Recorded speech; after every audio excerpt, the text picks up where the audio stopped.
Good morning.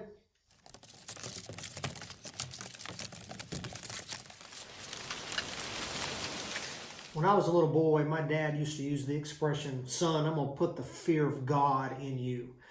And as I read the Bible growing up, I saw all the time this phrase over and over, fear God, fear God. He did not fear the Lord. He feared the Lord.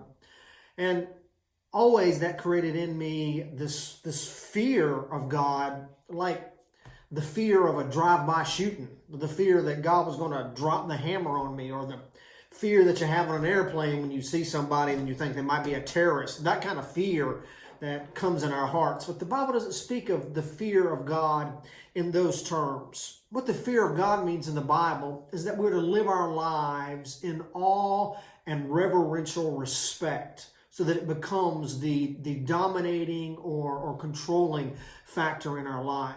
So that everything we do, we realize we do in the presence of God. It's not the fear of Him putting His hands on us that drives us. It's the fear of Him taking His hands off of us that drives us. It's the fear of His removal of protection and blessing and goodness to us that drives us. But this kind of fear of God is the kind that grows in our relationship. You know, if you always fear somebody because they're going to do something bad to you, it's impossible to have a relationship with them of any depth. But when you understand that it is the source of their blessing that gives you life, you fear that that blessing would stop, and so you invest in that relationship and you cultivate that relationship because you realize you need it above everything else. And as you read the scriptures, the Bible reminds us that it's this kind of fear that helps a man escape from sin. The Bible tells us that in Proverbs chapter 16, verse 6, that the fear of the Lord causes one to depart from evil. Why does the fear of God make me depart from evil? Because I'm scared He's going to punish me? No, I don't want to disappoint Him. I don't want to hurt the relationship. I don't want to cut off the source of blessing in my life. And so I run from those things that hinder the blessings that He wants to give me. And then Psalm 24:14 says that the secret of the Lord is with them that fear Him.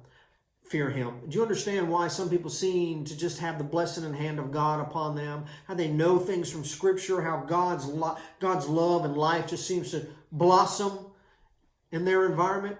Maybe it's because there's the fear of the Lord. In fact, when Solomon wrote the book of Ecclesiastes, which is full of the wisdom of men, at the very end of it, he gets to the conclusion of the whole matter. He says this, fear God, keep His commandments. This is the whole duty of man.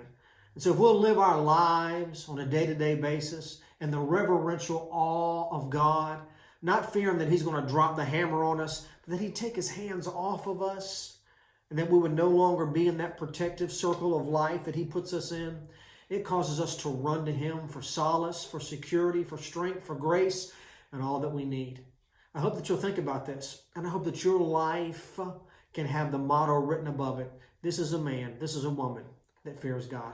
Thank you for listening. Have a good day.